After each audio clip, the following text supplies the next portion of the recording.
Welcome in, everybody, episode 7 of JD Empire Sports Talk. Today we'll be talking about the Knicks and the Rangers. We get into how good the Knicks have been and what has happened to the Rangers since the hot start to the beginning of the season. We'll get into what Jalen Brunson's doing, Karl Anthony Towns is doing for the Knicks, and how the Rangers signed Igor Shesterkin to a big deal. Now he's injured, as well as Mika Zibanejad and Chris Kreider not playing too well lately in the past 10 games, but we'll get into all that. But first, I guess we could start with the Rangers.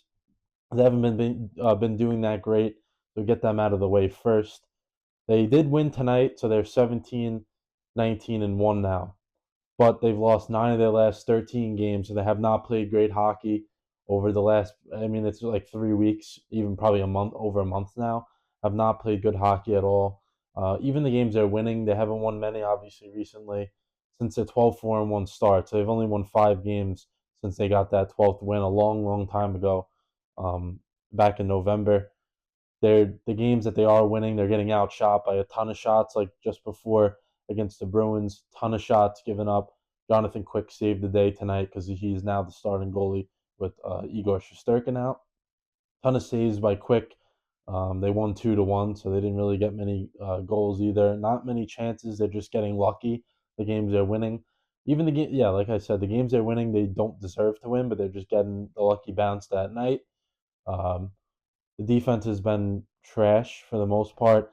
I know they traded the captain Jacob Trouba a few weeks ago. I mean, he wasn't doing great, and his attitude wasn't going to fit this team anymore, which is not good and disappointing because when you have a captain like that and he doesn't play well, I mean, he hasn't really played well in a while. Even in the playoffs, he wasn't too great. But that's not something you want. So they got rid of him. Right now, they only have really two reliable defensemen, and I wouldn't even count on them as being reliable. But for the most part, like Adam Fox is always there for you. He plays good hockey, but not up to the standard he's been in the recent years. I know he was injured throughout the playoffs, so maybe it's still recovery from that because they did have a long season, not a long off season. A long season they had, not a particularly long off season, and then they got right back into it because those preseason games start early in October. So that's something maybe he's still not recovered. And Braden Snyder, always reliable for the Rangers. Not going to do anything offensively as a defenseman, but he'll always play good defense. Two big disappointments on the defense has been Keandre Miller and Ryan Lindgren, both not playing good hockey. They've both been injured as well. So a lot of injuries are the problem with this team. Guys playing through injuries, which isn't good. So hopefully, maybe they can turn it around because there's too much talent on this team.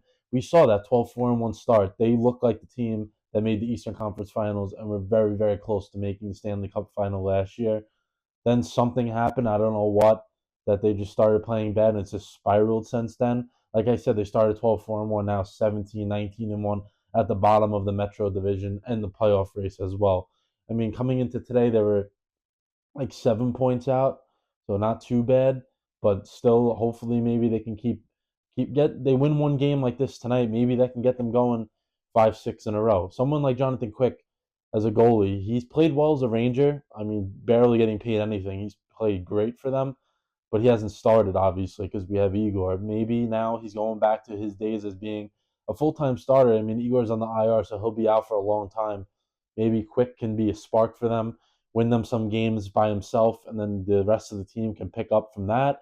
Hopefully, they can get into it by the trade deadline because they want to have options and hopefully be in the playoff race. You never know if you're that last team that makes it, you can have a chance at making a run. You just got to get in and just hope for the best. And this year, I really don't think there's many teams that are like that great. Like even tonight, Bruins third place in their division, 44 points on the year. Rangers beat them. They could beat anyone. That's what the thing is frustrating to everyone so far. They can beat all of these teams, and they're just not going their way lately. They traded Capo Caco as well, someone that I think that they were waiting to pan out. They gave him numerous chances. I think he still should have gotten more playing time than he did, but I'm not the coach. I'm just a fan watching. I think he should have gotten more playing time, especially the last two playoff runs. He's been a big part of the team. Not the 2022 one. The last year, the one that just happened, obviously, and the one before that, he was very, very much part of the team there. Like he scored That kid line they had going with Heedle and him and Lafreniere, that was something I thought they should have stuck with. They didn't. Obviously, it was a different coach. Laviolette came in, decided to switch that up, have each young guy play with the veterans, which I mean isn't a bad idea. But if they're playing like that, it wouldn't be a bad thing to keep them together. But they didn't. They traded him over to the Kraken. Got a young defenseman back who I don't really know how to pronounce his name too well, so I won't. But he's been playing for the Rangers in there, the third pairing. Maybe he can give them a spark defensively because they need something right now over there. I'm sure Kako will do well for Seattle, but hopefully they can. Hopefully the Rangers can not look bad with that one, and hopefully it goes well for them. Going back to Zibanejad and Kreider, two guys that have been on this team for a long time now, especially Kreider. He's got drafted to this team. He's been here since deep when they made the finals, Stanley Cup final against the Kings over, it was like 10 years ago now. He's been here that long. He struggled a lot this year, 3 points in the last 10 games. He did score a goal tonight, so that's good for the Rangers. Maybe he can get going. He's someone we saw last year. He took a little bit of a dip, but he was still playing great hockey. Zibanejad as well. I don't know. He fell off a cliff this year. So like the whole year he hasn't been great, but especially the last 10 games, only 2 points. And I don't know. He's just missing a lot of open shots, costing them on defense too. He's been terrible on the defensive end. I mean, you need all the guys on the ice to contribute because you can't put it all on the goalie, and that's something that they're not doing very well right now. So hopefully, maybe he can pick up his game as well. And listen, I know Laviolette, Coach Laviolette, is not someone that likes to play the young guys too much. Zach Jones speaking out, who's a defenseman now, inactive basically every game. He's been speaking out to the media. He's someone that maybe should get playing time, but he's not because he's a young guy. And Laviolette's a veteran coach. He loves those veterans, and he's going to stick with them. So hopefully, maybe they can pick it up because Panarin's going to hold up his end, but those other veterans right now not doing too great. Trocheck's having an okay year. He was a lot better last year. But basically, all those guys that you really counted on, their production has dipped, and that's why they're losing games, especially in the way the drastic change. Like in the beginning of the year, they started out really, really well, and they just dipped. I know Zibanejad's contract is a problem. He has a no trade clause as well as 5 more years on that contract. They look like a bargain when they first did it, but not right now. Not looking good. And it's a team that could be in a little bit of a tricky cap situation because you don't have as much, of course, as the other sports. And they signed Igor to a huge 8-year deal, so that's something that will be on the books. I mean, rightfully so. Igor has been great for the Rangers. I mean, Lundqvist left, he stepped right in. He's been awesome for them, especially helping them through the playoff runs. He's someone that hasn't looked himself as well this year. He lost his career high or almost his career high in games already. So you knew something was up with him eventually. I think he played an extra 2 weeks with an injury he should have just sat out for, and now he's on the IR with the upper body.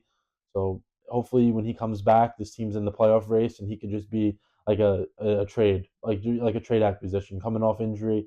You come in there, just be yourself, and go on a run with this team. I'm not giving up on them yet because I do think they have the potential. I mean, every year this team's always the last 4 or 5 years they've been in it since they had that mini rebuild that went a lot quicker than people thought. And this is a team I really don't think they should like give it up on yet. I mean, I give it another 2 weeks, 3 weeks, and if it's not changing, then I would say, okay, we got to get rid of these veterans. As much as you don't want to see someone like Kreider go, he might have to. Zibanejad, he might have to go. Panarin, you don't let go, you keep him. Heedle, he's a younger guy, but turning into a veteran, you keep him around. Fox, you have to keep him around because you need those guys to be here for when you bring in the next group. I mean, it's just something I think all Rangers fans expected was that this group would eventually fade because they're older now, but not this quickly. I thought we get another two. Me personally, I thought we would get another like 2 years out of this group, and then it would be like, okay, we got to break it up, and it's not working out, or maybe give it at least to this, go on, make the playoffs this year, go on a little bit of a run, and then get to that next point. If you don't win or make the cup, because that was that next step for them, making the cup. Win or lose, you got to make it, and it doesn't look like it's going to happen this year. But I think we should all hold out hope for that. It's not the end of the world yet. They're going to have a shot. Staying in MSG though, the Knicks, they're making everyone happy right now. A team that Leon Rose, I know he's someone that doesn't speak to the media a lot, maybe once or twice a year, which frustrates the fans, or did frustrate the fans. when he first came over because they wanted to hear his plan. But now, I mean, he's doing a terrific job. Listen, the guys on this team, someone like I don't know. I'm always like a homegrown talent guy. So we see last year R.J. Barrett and Emmanuel Quickly, two draft picks by this team, get traded out. They're like, oh man, that's not good. I mean, that's someone. Those are two guys that that we loved. We loved them. Those were guys drafted by the Knicks, developed. R.J. Barrett. I mean, he's not a superstar, but he grew from that year one to up until when they traded him last year, back almost a year to yesterday or the year or New Year's Eve, one of those days. How good he was and how much better he got. Emmanuel Quickly off the bench every night. He was always doing something, providing a good 15 to 20 points a game, and sometimes he would go on a big explosion. If he was needed in the starting lineup, he did that. They were on the bad Knick teams or the start of the good Knick teams with Coach Tibbs as well, so it's tough to see them go. But we saw OG Anunoby come in, how good he's been terrific. They only have 17 losses with him in the Knicks uniform, and he's played over it's over 60 games. I saw the stat the other day. It was like 43 and 17, but I think they won an extra two games by now. So with him being here, they're unstoppable. I mean, we saw the difference with him in the playoffs until, um, like with and without him, how good they were and then how much they suffered. He's been terrific this year. Hasn't missed a game yet. Knock on wood. Hasn't missed a game. 34 games in, so that's great to see. His elbow had a little bit of an issue that he had last year. It came back, but he's good now. He said no more with the tape around. He doesn't need it. He's playing terrific. Playing, of course, a lot of minutes because Tibbs is the maniac. Loves playing the starters. They had starting five most minutes in the league as a group, and I know three. I think it's Bridges, Hart, or Bridges, Brunson, and Anunoby most minutes, like top five in minutes in the entire league. So those are guys who are just going to play a ton, and they're okay with it. I mean, they love the game. That's what it's all about. So also in the offseason, staying with that homegrown type of thing, Randall wasn't a draft pick by the Knicks, but he got here. He came here when no one else wanted. They didn't want. No one really wanted him, and the Knicks. No one wanted to come here to play when back in 2018 they stunk. They were a team that was 17 win, 20 win team, terrible. Randall comes in, they're like, okay, he could be a good player. He played great first year, played great the second year. That third year, Coach Tibbs leads them to the playoffs, and he was the main reason. Randall, second year of Tibbs, I mean, Randall knew what he was doing. I mean, terrific player for the Knicks. Time for him to go, I think. I mean, you saw the ceiling with this team. Of course, in the playoffs, they made the second round again last year. He wasn't a part of it because he had that gruesome shoulder injury in February of last year, so he couldn't even come back for it. But honestly, if he was there, they would have probably won the Pacers series. Weren't going to beat the Celtics. No way. The Celtics were that good, and they had the upper hand on that big man position that the Knicks didn't have. They were counting on Mitchell Robinson, who's once again, I love Mitch, great player, but he's always getting hurt. So that's something that they couldn't bank on him being the starter. And we saw like coming into this season, he wasn't going to be ready. He's still not ready. I mean, once he comes back, I'm sure he's gonna be off the bench, which he may not be happy about, but that's the way it's going to be, just because of the way the team's playing right now. And he'll play a ton of minutes, but he's going to be off the bench. I'm sure he'll do great. Him and Cat can play together. Randall, of course, we traded him, like I said. DiVincenzo, another guy, traded him. Everyone was like, oh, you can't trade that guy. Listen, we liked him. He was a great player for us last year, but we see what he's doing for the Timberwolves. Not great. So he was great for the Knicks that one year. Maybe they can make a reunion with him at the deadline. Probably not. I don't see it just because of the way it ended and all that. Maybe, I don't know. But look, that was two guys that were like, oh, we can't trade him. We bring in one of the best big men in the league, Karl Anthony Towns, and look what he's doing for this team right now. He's leading the league in rebounding, averaging 25 a game. I mean, every night, double machine. I mean, he's missed a few games. I think missed two of the 34, maybe three. I think it was 3 games he's missed so far. He's almost had a double in all those games since like the. I mean, it's ridiculous how good he is. He can shoot from the outside. You need him in the inside. He does that. He's a big rim protector. Playing tough, which is something that people criticize him for in Minnesota. He's doing it here. I know he's closer to home. He's from Jersey, so that's good to see that he's comfortable here in a short amount of time too. I mean, there was a team. They were started out 10-8 with the starting five: Brunson, Bridges, Hart, Anunoby, and Cat. Started out 10-8. Wasn't great. I mean, they didn't have the chemistry. Brunson had to get used to not having to be on him. Like last year when Randall went down, that offense was completely on Brunson. He had to put up at least 25 shots a game for them to win and score at least 20. We've seen this year he doesn't have to do that. Josh Hart stepping up in the starting role as a Knick. That's not what they traded for him. When they traded for him 2 years ago, they didn't expect him to do that. Now he's a starter and he's been great. I mean, averaging 14, 15 a game, 8 rebounds, 5 assists, does it all for the Knicks. You saw the couple nights ago, Brunson was out. Hart stepped up with the passing and was triple double, second in a row for him. Terrific. He's been great for them. But we saw Brunson doesn't have to be the guy because he has someone like Bridges who can shoot threes, mid range. He's great. He can go get you 20 every night. Adenobi, another guy. He can either get you 40 points if you need him to, or he can get you 10 points and play terrific defense and pass and rebound. Doesn't matter, whatever he's needed for during that night, he'll do it. Then you have Cat, of course. Like I said, doesn't need to do much talking about him. He's been great. The bench, I'm a little, it's okay. Deuce McBride has been good.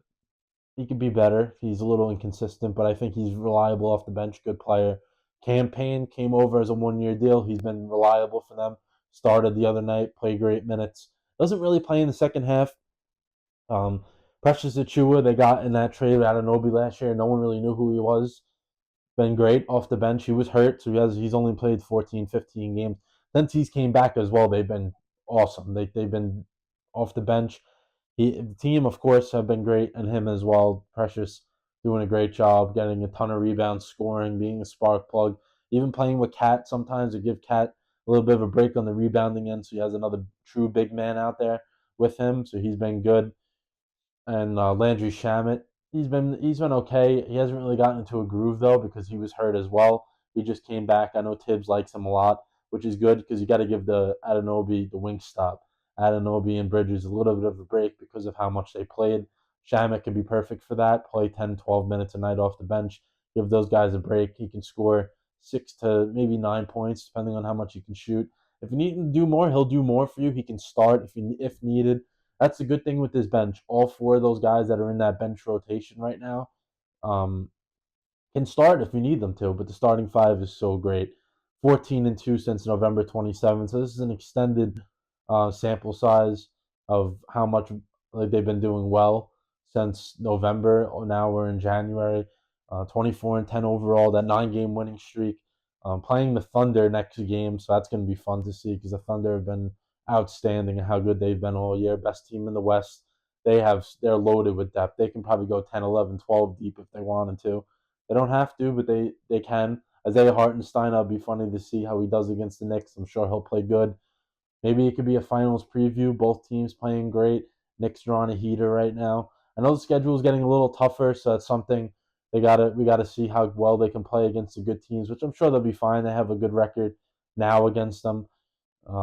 Curious to see that they play the Thunder twice in the next few weeks. That's going to be fun. And they've been on the road a lot too, so that's good to see. They'll be home more. But this team plays well at home. Only 4 losses on the year at home, so that's great. Uh, I don't want to give a shout out to Tyler Kolek. How I mean, this is a guy that I didn't like in college because of who he played for, Marquette. I'm a St. John's fan. They're doing well as both teams are doing well this year.